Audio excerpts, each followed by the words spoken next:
ব্যারাকপুর লোকসভা কেন্দ্রে এবার শাসক বনাম বিরোধী গোষ্ঠীর হাড্ডাহাড্ডি লড়াই। নির্বাচনকে সামনে রেখে প্রচার অভিযান চলছে জোর কদমে। রবিবার ব্যারাকপুর লোকসভা কেন্দ্রে তৃণমূল কংগ্রেসের প্রার্থী পার্থ ভৌমিকের সমর্থনে এক বিশাল প্রচার পদযাত্রা অনুষ্ঠিত হল। নীলগঞ্জের সাহেববাগান থেকে এই বর্ণাঢ্য পদযাত্রাটি শুরু হয়।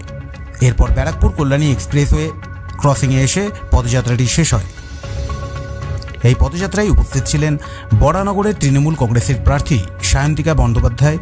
এছাড়াও উপস্থিত ছিলেন ব্যারাকপুরের বিধায়ক রাজ চক্রবর্তী, পৌরপ্রধান উত্তম দাস সহ প্রমুখ কার্যকর্তারা।